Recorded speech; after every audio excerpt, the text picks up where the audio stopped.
Hello students, today our topic is Introduction to Emerging Trends and this is Unit 4. In our previous lecture we already discussed about cloud computing. So in this lecture we will discuss some more emerging trends. So let's start with artificial intelligence. What is artificial intelligence? Actually artificial intelligence is a wide-ranging branch of computer science concerned with building a smart machine capable of performing tasks that typically require human intelligence.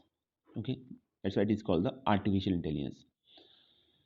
तो हमारा main focus artificial intelligence में ये रहता है कि हम computer की जो एक प्रॉपर्टी थी फोर्थ जनरेशन तक एक कैरेक्टरिस्टिक्स थी कि कंप्यूटर हैव नो आईक्यू, उसको चेंज कर दें हम। कंप्यूटर के पास अपनी एक इंटेलिजेंस, ऑफ कोर्स वो आर्टिफिशियल इंटेलिजेंस ही कहलाएगी, नेचुरल इंटेलिजेंस नहीं कहलाएगी जैसे ह्यूमन बीइंग के पास होती है। सो कंप्यूटर को इतना स्मार्ट बना देना कि वो ह्यूमन बीइंग की तरह बिहेव कर सके, सोच सके, वर्क कर सके, उसको आर्टिफिशियल इंटेलिजेंस बोला जाता है। कि सब आर्टिफिशियली होता है, that's why it is called the artificial intelligence. और ये कंप्यूटर साइंस की एक ब्रांच है इसमें मशीन को इतना स्मार्ट बनाया जाता है डेफिनेशन के अकॉर्डिंग, जो डेफिनेशन अभी मैंने बताई आपको, कि जिसको परफॉर्म करने के लिए ह्यूमन इंटेलिजेंस की रिक्वायरमेंट होती है उसको एक मशीन परफॉर्म कर सके। So that is called the artificial intelligence. तो मेन पॉइंट्स क्या है, वन बाय वन देखते हैं। Artificial intelligence refers to the simulation of human intelligence in machine. तो जैसे ह्यूमन बीइंग बिहेव करता है उसी तरीके से बिहेवियर हम उसकी सोच या उसके सोचने का जो तरीका होता है, जो इंटेलिजेंस होती है, जैसे डिसीजन मेकिंग होती है, वो हम मशीन के अंदर डेवलप कर सकें, ये पॉइंट होता है। ये पॉइंट है आर्टिफिशियल इंटेलिजेंस का first. Then the goals of the artificial intelligence include learning, reasoning and perception. जब बात इंटेलिजेंस की बात आती है तो वहाँ 3 मेन पॉइंट्स आते हैं, लर्निंग, रीजनिंग एंड परसेप्शन। तो मशीन को इतना इंटेलिजेंस बना लेना कि वो चीज़ों को देख के समझ जाए किस तरीके से बिहेव करना है, क्या परफॉर्म करना है, या क्या प्रोसेस है, किस तरीके से फॉलो करना है। तो लर्निंग होनी चाहिए, रीजनिंग होनी चाहिए, कंक्लूजन ड्रॉ कर सके, परसेप्शन होना चाहिए, क्या गलत है क्या सही है। ठीक, तो मशीन को इतना इंटेलिजेंट बना देना कि आपका वो लर्निंग, रीजनिंग और परसेप्शन मैं ह्यूमन बीइंग के इक्विवेलेंट हो जाए। तो ये एक सेकंड पॉइंट हुआ आर्टिफिशियल इंटेलिजेंस का। नेक्स्ट है AI is being used across different industries including finance and health care. अब एआई की अगर हम बात करें तो ऑलमोस्ट सभी फील्ड में, in every field AI use होता है। फाइनेंस और हेल्थ केयर में ज़्यादा होता है, लेकिन अभी तो सभी में होता है। कुछ बैंक हैं जो अभी रोबोट्स के ऊपर और एआई बेस्ड उन्होंने अपना काम करना स्टार्ट कर दिया। इंडिया में भी रिसेंटली हैदराबाद में भी आपने सुना होगा, लक्ष्मी रोबोट के बारे में बात सुना होगा, जो वो सभी जो सभी बैंक में वही ट्रांजेक्शन कर सकते हैं जो एक नॉर्मल क्लर्क करता है, या किस तरीके से कस्टमर को डील करना है, ये सब वर्क वो रोबोट कर सकता है। तो that is based on the artificial intelligence. तो फाइनेंस से रिलेटेड, हेल्थ केयर से रिलेटेड, हेल्थ केयर में भी आपका बड़ा रोल है आपका आर्टिफिशियल इंटेलिजेंस का। और अभी तो लगभग सभी फील्ड में आपका आर्टिफिशियल इंटेलिजेंस का यूज़ होने लगा है, स्मॉल स्केल पर या लार्ज स्केल पर। कुछ जगह लार्ज स्केल पर होने लगा, कुछ जगह अभी भी इनिशियल फेज में है, लेकिन होने लगा है अभी आपका। और नेक्स्ट पॉइंट है इसका, weak AI tends to the simple and single task oriented, while strong AI carries on tasks that are more complex and human like. तो अभी आर्टिफिशियल इंटेलिजेंस को अगर हम डिवाइड करें तो स्ट्रॉन्ग एआई और वीक एआई का इसमें डिवाइडेशन निकल के आता है। स्ट्रॉन्ग एआई, वीक एआई का क्या मतलब? सबसे पहले वीक एआई की बात करते हैं, यानी वीक आर्टिफिशियल इंटेलिजेंस की। तो जो वीक आर्टिफिशियल इंटेलिजेंस है वो सिंगल टास्क ओरिएंटेड होता है। पर्टिकुलर एक टास्क मशीन को इस तरीके से डिज़ाइन किया जाता है तो एक काम को करने में परफेक्ट हो, सिर्फ एक ही काम करेगी और कोई काम वो मशीन नहीं करेगी। उसमें जो भी इंटेलिजेंस की रिक्वायरमेंट होगी उसी तरीके से उसका प्रोग्राम किया जाता है उसे, तो उसे वीक आर्टिफिशियल इंटेलिजेंस कहा जाता है। लेकिन स्ट्रॉन्ग आर्टिफिशियल इंटेलिजेंस की हम बात करें तो जहाँ बहुत कॉम्प्लिकेटेड वर्क होता है, जहाँ ह्यूमन बिहेवियर की रिक्वायरमेंट, ह्यूमन माइंड की रिक्वायरमेंट होती है, जहाँ बहुत कॉम्प्लेक्सिटी होती है, वहाँ फिर स्ट्रॉन्ग एआई की रिक्वायरमेंट पड़ती है। और of course more than one task के लिए कैपेबल होता है, जैसे रोबोट्स होते हैं आपके, तो वो स्ट्रॉन्ग एआई का ही पार्ट है आपका। वीक एआई में मशीन जो होती है पर्टिकुलर किसी टास्क ओरिएंटेड बनाई जाती हैं, डेवलप की जाती हैं, डिज़ाइन की इस तरह से की जाती हैं कि पर्टिकुलर किसी टास्क को with in certain time period वो कंप्लीट कर सकें। स्ट्रॉन्ग एआई में आपकी कॉम्प्लेक्सिटी ज़्यादा होती है और जहाँ हमें मोर देन वन टास्क की परफॉर्मेंस करनी होगी, उस तरीके से फिर हमारा स्ट्रॉन्ग एआई फिर वहाँ पर रोल प्ले करता है अपना। तो ये फर्स्ट स्लाइड थी आर्टिफिशियल इंटेलिजेंस के बारे में। तो आर्टिफिशियल इंटेलिजेंस कंप्यूटर साइंस की एक ब्रांच है जिसमें मशीन को हम इतना स्मार्ट इतना कैपेबल बनाते हैं कि वो ह्यूमन बीइंग की तरह इंटेलिजेंट ह्यूमन बीइंग की तरह बिहेव कर सके, वर्क कर सके और ह्यूमन इंटेलिजेंस की तरह डिसीजन मेकिंग ले सके, क्या सही है क्या गलत है। और इसमें 3 मेन पॉइंट्स आते हैं, लर्निंग, रीजनिंग एंड परसेप्शन। चलिए आगे बात करते हैं। देखिए अब ये टाइप्स ऑफ आर्टिफिशियल इंटेलिजेंस है। तो अभी जैसे मैंने बताया वीक एआई, जनरल एआई और सुपर एआई। तो अभी स्ट्रॉन्ग एआई को भी अगेन फर्दर डिवाइड कर दिया गया है आपका, ठीक है। तो पहले वीक एआई की बात करते हैं, ऑलरेडी हम कर चुके हैं, specified for one task. Weak AI का मतलब सिर्फ इतना होता है कि मशीन को इस तरीके से डिज़ाइन करना कि वो पर्टिकुलर एक टास्क को परफॉर्म कर सके बहुत अच्छी तरीके से। बाकी वो और कोई काम नहीं करेगी मशीन, सिर्फ एक टास्क एक टाइम पे करेगी, लेकिन परफेक्शन के साथ करेगी। जहाँ इंटेलिजेंस की जरूरत पड़ेगी उस तरीके से वो इंटेलिजेंस का उसके अंदर यूज़ भी होगा। तो एआई तो है उसमें अंदर, आर्टिफिशियल इंटेलिजेंस तो है, लेकिन किसी पर्टिकुलर टास्क को परफॉर्म करने के लिए उसको डिज़ाइन किया जाता है। जब हम बात करते हैं जनरल एआई की, तो perform operations like a human. तो ये ऑपरेशंस करते हैं ह्यूमन बीइंग की तरह, जिस तरीके से एक ह्यूमन बीइंग परफॉर्म करता है उसी तरीके से आपका अगर मशीन बिहेव कर रही है तो वो जनरल एआई का टास्क माना जाएगा। और जब हम बात करते हैं सुपर एआई की, more capable than a human, तो इसका मतलब है कि वो ह्यूमन बीइंग से भी ज़्यादा कैपेबल है काम करने की। तो ह्यूमन बीइंग उसके सामने कुछ भी नहीं है और ह्यूमन बीइंग से ज़्यादा कहीं मोर कॉम्प्लिकेटेड है। और तो ये आता है आपका, इसको कहते हैं हम सुपर एआई। तो देन बेसिकली 3 कैटेगरीज है। अभी मैं थोड़ी देर पहले बताया था वीक एआई, स्ट्रॉन्ग एआई। तो हम स्ट्रॉन्ग एआई को जनरल एआई, सुपर एआई में अगेन फर्दर डिवाइड कर सकते हैं। तो जनरल एआई में पॉइंट है कि ह्यूमन बीइंग की तरह बिहेव करे, जबकि सुपर एआई में पॉइंट है कि ह्यूमन बीइंग से ज़्यादा कैपेबल हो मशीन, वो सभी काम कर सके जो एक नॉर्मल ह्यूमन बीइंग नहीं कर सकता, उससे कहीं ज़्यादा सोच सके वो, ठीक है।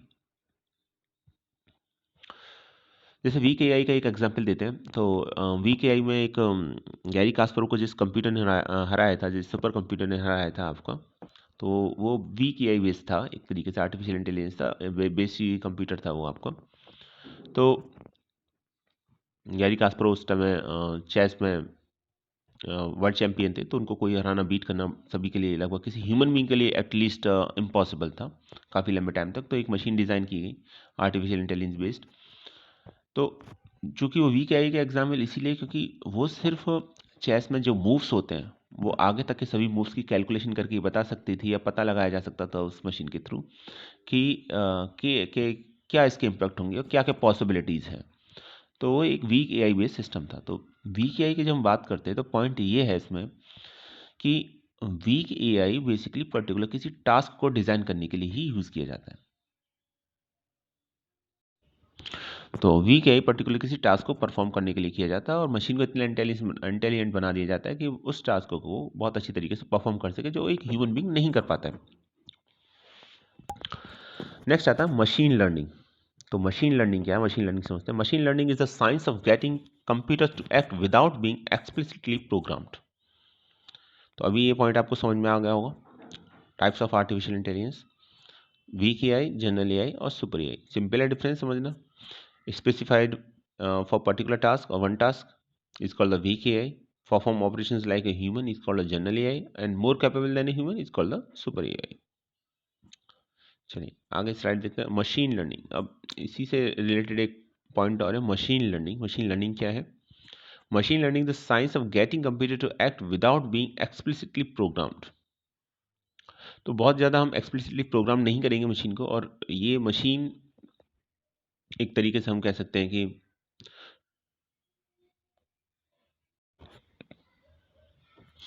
हाँ, तो machine learning is the science of getting computer to act without being explicitly program. तो एक्सप्लिसिटली प्रोग्राम नहीं करेंगे और मशीन इस कैपेबल होगी कि जो भी है उसने अपने एक्सपीरियंस से सीखा है, या जो भी उसने वर्क किया है उसमें जो भी ड्रॉबैक्स रहे थे, तो नेक्स्ट टाइम जब वो उस टास्क को परफॉर्म करे तो वो ड्रॉबैक्स ना रहे। तो इसको मशीन लर्निंग बोला जाता है। तो इसमें एक्सप्लिसिटली प्रोग्राम नहीं किया जाता कि उसे पर्टिकुलर यही टास्क इसी तरीके से करना है, सेम वे में करना है, नहीं।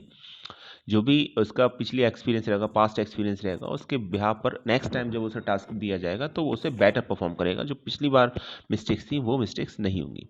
तो in the past decade machine learning has given us self driven cars, practical speech recognition, effective web search, and a vastly improved understanding of a human genome. So, machine learning is so pervasive today that you probably use it dozens of times a day without knowing it. तो machine learning आज की date में इतना useful है कि हम इसको use भी करते हैं, हमारी डेली लाइफ में यूज़ भी होता है, और हम इसके इतने हैबिचुअल हो चुके हैं कि हमको पता भी नहीं होता। जैसे सेल्फ ड्राइविंग कार्स आने लगी हैं मार्केट में, तो सेल्फ ड्राइविंग कार होती है जिसमें ड्राइवर की रिक्वायरमेंट नहीं होती, तो ऑटोमेटिकली सभी आर्टिफिशियल इंटेलिजेंस बेस्ड वर्क होता है इसके अंदर। तो उसे पता होता है किस तरीके से पर्टिकुलर किसी रूट को फॉलो करना है और किस तरीके से एक्सीडेंट्स होने से बचना है। तो ये सभी आर्टिफिशियल इंटेलिजेंस बेस्ड होते हैं। और स्पीच रिकग्निशन भी एक इसका एक एआई का ही, मशीन लर्निंग का ही एक पार्ट है। नेक्स्ट है इफेक्टिव वेब सर्च। तो ये सभी इसी के मशीन लर्निंग के ही पार्ट्स हैं और ये हमारी डेली लाइफ में यूज़ होते हैं। बात आती है कि how does machine learning works, machine किस तरीके से लर्न करती है। तो ये देखिए, सबसे पहले डेटा होगा, that is called the input data. और डेटा क्या होता है? Data are basically the raw facts figure statics that can be inserted into the computer is called the data. जो कुछ हम कंप्यूटर के अंदर इंसर्ट कर सकते हैं, जैसे या करना चाहते हैं, वो कुछ फैक्ट्स हो सकते हैं, फिगर्स हो सकती हैं, इमेज हो सकती हैं, ऑडियो हो सकता है, वीडियो हो सकता है, कुछ स्टैटिक्स हो सकते हैं। तो ये सब डेटा कहलाएगा। लेकिन ये रॉ होते हैं, रॉ फैक्ट्स होते हैं, इस पर भी प्रोसेसिंग होना बाकी होता है। आप उसको देख के कुछ ये नहीं कह सकते, कोई मीनिंगफुल इन्फॉर्मेशन आप नहीं ले सकते। इन्फॉर्मेशन क्या है? Information is nothing but only the, we can say that, process data. तो जिस डेटा पर ऑलरेडी प्रोसेसिंग हो चुकी है वो इन्फॉर्मेशन कहलाएगी। तो रॉ फैक्ट्स, फिगर्स जो होते हैं वो बेसिकली डेटा होता है। तो अभी डेटा को इनपुट करा दिया गया। अब मशीन लर्निंग का अगर कॉन्सेप्ट समझना है तो उसके बाद क्या होगा, मशीन उसको डेटा को किस तरीके से ट्रीट करेगी। तो फिर सेकंड स्टेप आएगा एनालाइज द डेटा। डेटा को एनालाइज किया जाएगा कंप्लीटली, हर तरीके से, डिटेल में। जब डेटा को एनालाइज किया जाएगा तो फिर उसमें पैटर्न सर्च किया जाएगा कि डेटा में क्या पैटर्न है, किस तरीके से ये डेटा है आपका। और अगर पैटर्न कुछ फाइंड आउट होता है तो उस पैटर्न के बिहाफ पर फिर प्रेडिक्शन किया जाएगा, और जो भी प्रेडिक्शन होगा वो फिर फीडबैक में स्टोर कर दिया जाता है।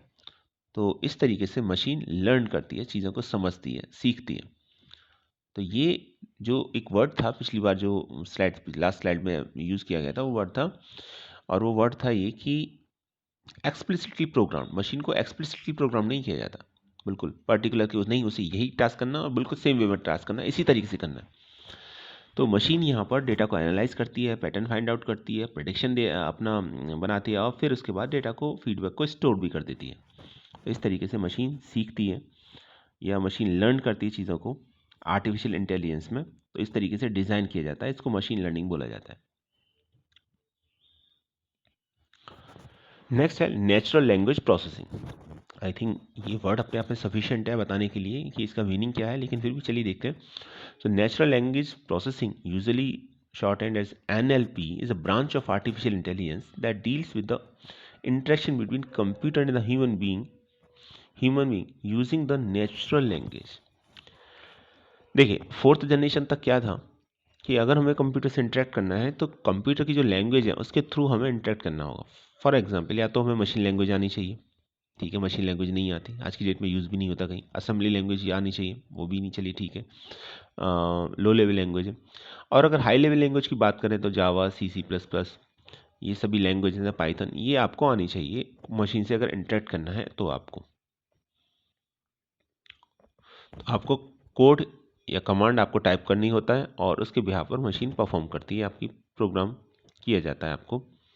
लेकिन नेचुरल लैंग्वेज प्रोसेसिंग में क्या है, आपका natural language processing basically NLP बोला जाता है इसको। ये आर्टिफिशियल इंटेलिजेंस की एक ब्रांच है जिसमें ह्यूमन बीइंग और कंप्यूटर के बीच में जो इंटरेक्शन होगा वो नेचुरल लैंग्वेज के थ्रू होगा। जैसे हम और आप किसी लैंग्वेज में बात कर रहे हैं, हिंदी हो या इंग्लिश हो, मैं जो भी आपसे बात कर रहा हूँ वटेवर, आप समझ पा रहे हैं क्योंकि आप उस लैंग्वेज को समझते हैं। लेकिन क्या ये पॉसिबल है कंप्यूटर के साथ कि कंप्यूटर से हम इंग्लिश या हिंदी में बात करें तो कंप्यूटर उन चीज़ों को एज इट इज़ समझ ले? तो कंप्यूटर को 5th जनरेशन में, जिसमें आर्टिफिशियल इंटेलिजेंस बेस्ड है जो टोटली, इस तरीके से डिज़ाइन किया जा रहा है, या जा चुका है काफ़ी हद तक, कि जहाँ पर कंप्यूटर्स और ह्यूमन बीइंग आपस में इंटरेक्ट कर सकें नेचुरल लैंग्वेज के थ्रू, जो हमारा बोलते हैं जनरली। ठीक है, तो ये आपका कहलाता है natural language processing. So natural language processing, usually shortened for the NLP, is a branch of artificial intelligence that deals with the interaction between computers and human being using the natural language. अब ये use कहाँ होता है ये समझना होगा। Natural language processing is a driving force behind the following common applications. तो कुछ कॉमन एप्लीकेशंस हैं, जैसे गूगल ट्रांसलेट। आप बोलते हो, कंप्यूटर समझ जाता है क्या बोला है, ठीक है, उसे ट्रांसलेट कर देता है वो। तो एनएलपी बेस्ड है, ठीक है, आपने टाइप करने की ज़रूरत नहीं है आपको। Natural translation application such as Google translate, तो गूगल ट्रांसलेट हो गया एक आपका। नेक्स्ट है आपका word processor such as Microsoft Word and Grammarly that employs NLP to check grammatical accuracy of text. तो कुछ और प्रोग्राम्स होते हैं जैसे माइक्रोसॉफ्ट वर्ड है, ग्रामरली है, जो बेसिकली टेक्स्ट की ग्रामर चेक करते हैं कितना ग्रामेटिकली करेक्ट है इनकरेक्ट है। तो ये भी आपका एनएलपी का एक एग्जाम्पल है। नेक्स्ट है इंटरेक्टिव वॉइस रेस्पॉन्स, IVR जिसे बोलते हैं, application use in the call centre to respond to certain user request. तो कॉल सेंटर्स में यूज़ होते हैं इंटरेक्टिव वॉइस रेस्पॉन्स। ये एप्लीकेशंस होती हैं जो कॉल सेंटर्स में यूज़ की जाती हैं, जो यूज़र्स की रिक्वेस्ट पर रेस्पॉन्ड करती हैं। तो टोटली मशीन बेस्ड होती हैं, कंप्यूटर बेस्ड होती हैं NLP। नेक्स्ट है personal assistant application such as okay Google, Siri, Cortana, Alexa.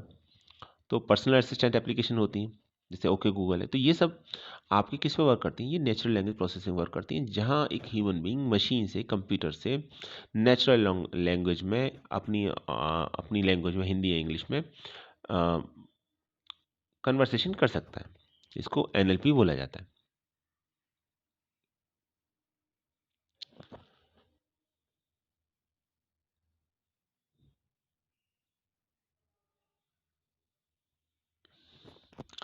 Next topic की बात करते हैं, इमर्सिव एक्सपीरियंस। अभी इमर्सिव एक्सपीरियंस क्या है? In the construct of the virtual reality, immersion is a condition in which the user loses awareness of the fact that they are actually in the artificial world and he or she experiences the virtual world with all of their senses, and he is able to, in the context of cinematic immersion, interact with the virtual environment।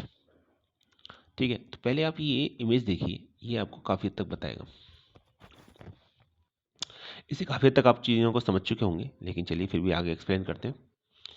तो immersive experience क्या है? Immersive experience वो condition है जिसमें user अपनी awareness को खो देता है एक तरीके से, और ये भूल जाता है कि वो एक आर्टिफिशियल वर्ल्ड में, उसे ऐसा लगेगा जैसे वो एक रियल वर्ल्ड में और ये सब चीज़ें उसके सामने हो रही हैं। ठीक है, तो इमर्सिव एक्सपीरियंस का एक एग्जांपल है, और वो वर्चुअल एनवायरनमेंट से इंटरेक्ट करता है। उसे पता है वर्चुअल एनवायरनमेंट से इंटरेक्ट करेगा, इसलिए इसे इमर्सिव एक्सपीरियंस बोलते हैं। तो पहले एक एग्जांपल आता है इसका, वर्चुअल रियलिटी, जिसे शॉर्ट में VR बोला जाता है। तो वर्चुअल रियलिटी क्या है? Virtual reality is a generic term of contact content that can be played by digital devices such as HMDs, head mounted display, or the smartphone, that is mobile VR, and this could be a linear film recorded with the help of 360-degree cameras or an interactive 3D simulation such as those used for gaming, which allow the user to immerse themselves in what happening। देखिए, तो जब game खेलते हैं, virtual reality का एक example है, तो game का पार्ट बन सकते हैं। तो आपको पता है कि वर्चुअल इन्वायरमेंट है, लेकिन VR की हेल्प से, वर्चुअल रियलिटी की हेल्प से आप उस गेम का पार्ट बन सकते हैं, और आपको ये लगेगा कि ये सब आपके सामने, आपके साथ हो रहा है, आप उसका एक पार्ट है। तो that is called the virtual reality, और गेमिंग में ये यूज़ होता है आपका कॉन्सेप्ट। तो यहाँ जो मेन पॉइंट है वो ये है कि 360 डिग्री कैमरा होता है इसके अंदर, तो हम चारों तरफ देख सकते हैं, ठीक। और 3D इन्वायरमेंट होता है। तो 3D इन्वायरमेंट होता है तो हमें बिल्कुल ऐसा ही फील होगा जैसे हमें रियल लाइफ के अंदर फील होता है।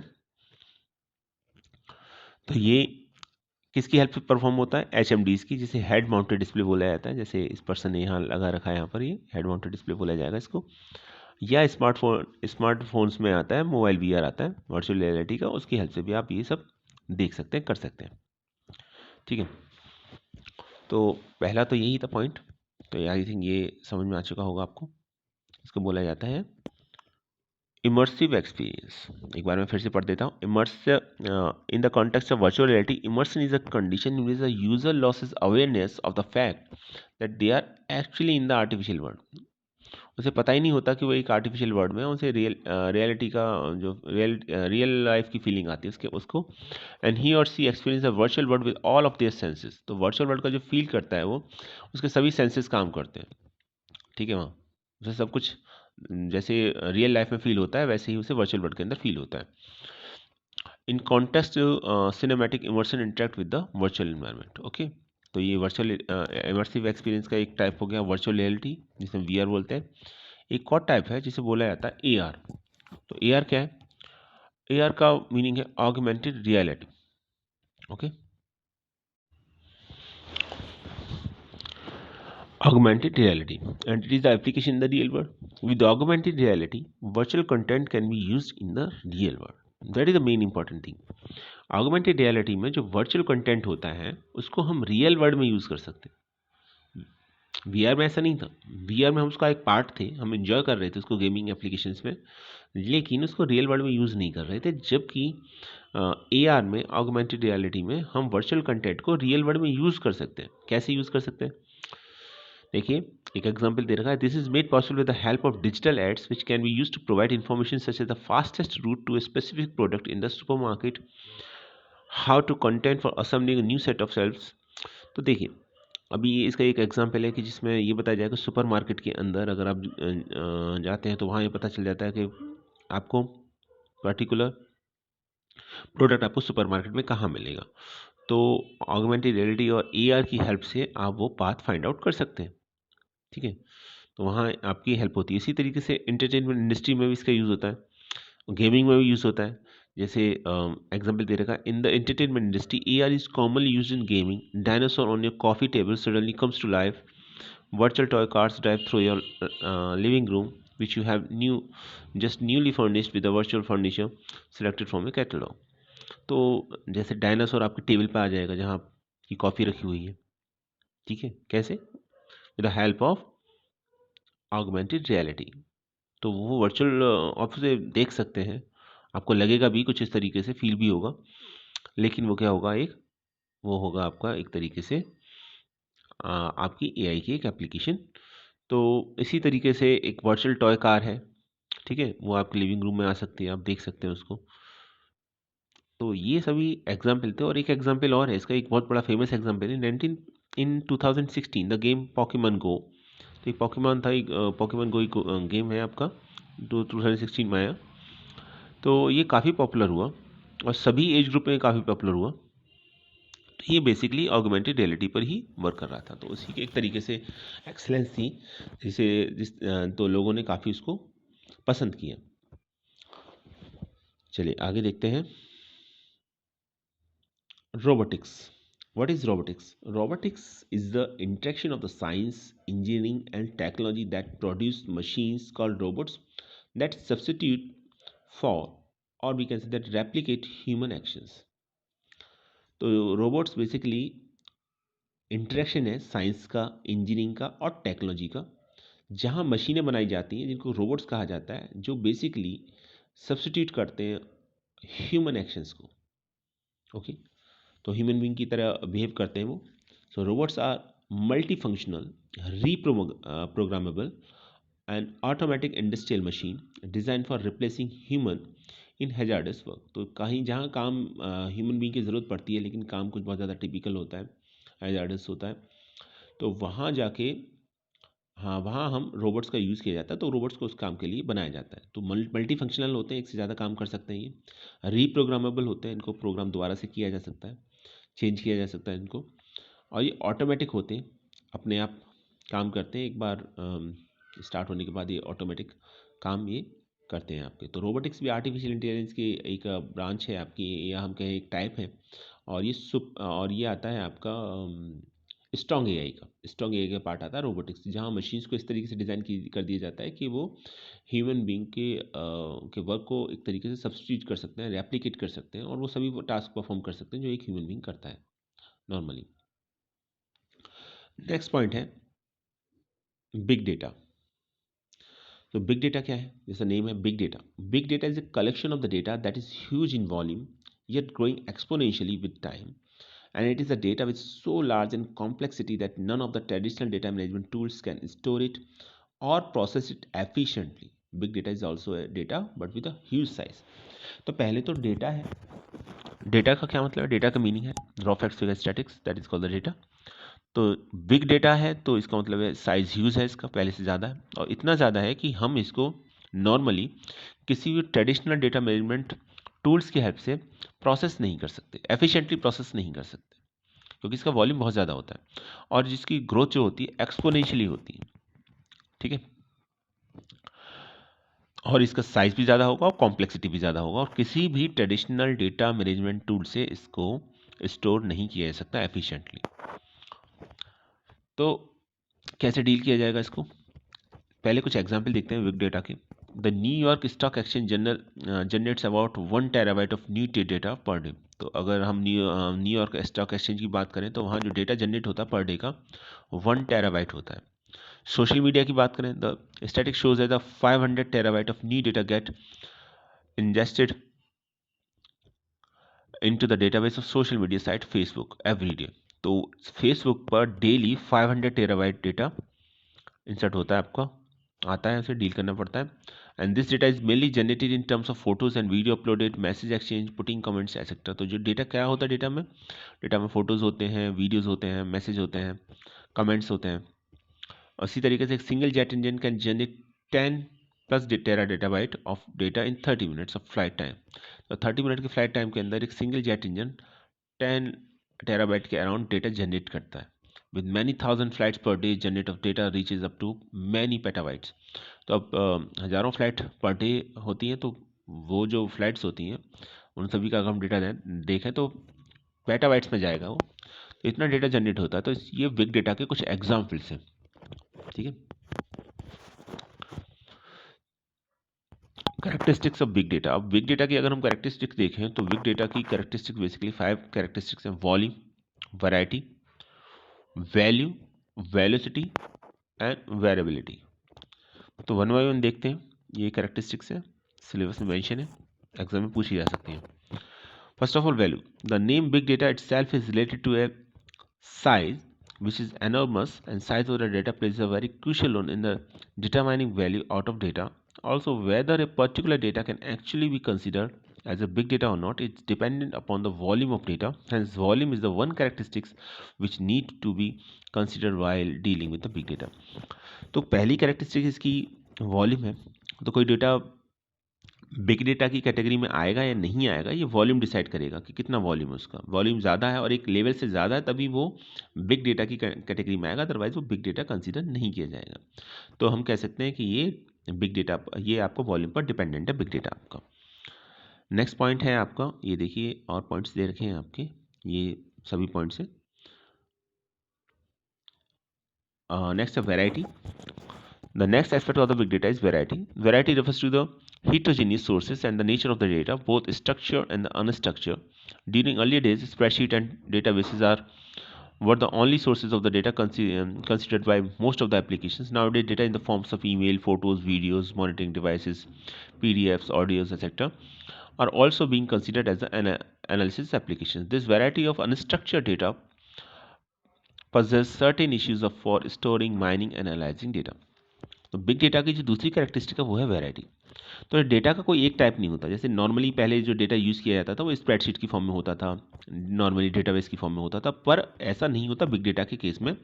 बिग डेटा के केस में स्प्रेडशीट और डेटाबेसेस तो होते ही हैं, साथ में डेटा PDF की फॉर्म में, ऑडियो की फॉर्म में, वीडियो की फॉर्म में, ईमेल की फॉर्म में, फ़ोटोज़ की फॉर्म में, इस तरीके से भी डेटा रहता है. और इन सभी डेटा को एक साथ हमें जब बिग डेटा की बात आती है तो स्टोर करना पड़ता है, एनालाइज करना पड़ता है, तो वहाँ ये इश्यूज़ रहते हैं. तो दूसरा कॉन्सेप्ट, जो दूसरी जो कैरेक्टरिस्टिक है, मेन कैरेक्टरिस्टिक, वो है variety.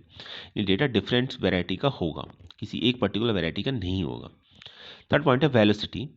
The velocity refers to the speed of the generation of the data. How fast the data is generated and processed to meet the demands determines real potential in the data. And big data velocity deals with the speed of at which data flows in from Source like business process, application logs, networks, and social media sites, sensors, mobile devices, etc. And the flow of data is massive and continuous. तो यहाँ third point आता है velocity. Velocity का मतलब होता है speed of generation of the data. Data किस speed से जनरेट किया जा रहा है. जैसे अभी डेफिनेशन में हमने देखा था, डेटा एक्सपोनेंशियली जनरेट होता है. तो स्पीड को आप मैचअप नहीं कर सकते बहुत जल्दी आसानी से. तो स्पीड अच्छी खासी होती है, जैसे सोशल मीडिया साइट्स पर अभी बताया मैंने, और जो कुछ एग्जाम्पल बताए आपको अभी. तो यहाँ डेटा की स्पीड बहुत ज़्यादा होती है और डेटा बहुत जल्दी आपका एक्सपोनेंशियली ग्रो करता है आपका. तो नॉर्मली अगर इस तरीके से डेटा जा रहा है आपका, तो वो उस डेटा को हम बिग डेटा की कैटेगरी में कंसीडर करते हैं. नेक्स्ट है variability. Variability this refers to the inconsistency which can be shown by the data at a time, thus hampering the process of being able to handle and manage the data efficiently. Variability का मतलब है data का particular कोई एक pattern नहीं होगा, consistent नहीं होगा, डेटा के अंदर इनकन्सिस्टेंसी होगी. जब हम डेटा को देखेंगे तो ऑफ कोर्स फिर इसमें मैनेज करने में, हैंडल करने में प्रॉब्लम आएंगी. तो इसको बोला जाता है वेरिएबिलिटी. नेक्स्ट पॉइंट है value. Value is the essential characteristic of big data. It is not the data that we process or store. It is a valuable or reliable data that we store, process and analyze. तो data की एक value होनी चाहिए. ऐसा नहीं कि जो हम डेटा यूज़ कर रहे हैं वो वैल्यूबल ही ना हो. तो अगर वो वैल्यूबल नहीं है तो वो बिग डेटा की कैटेगरी में नहीं आएगा. So these are the basic 5 characteristics of big data. अब एक बार डायग्राम देखते हैं तो यहाँ कॉन्सेप्ट और थोड़ा सा क्लियर हो जाएगा. ये देखिए, these are the different points which we already discussed. Volume, huge amount of data. Variety, different formats of data from various sources. Value, extract useful data. Velocity, high speed of accumulation of data. And last था आपका okay. Thanks for watching this video.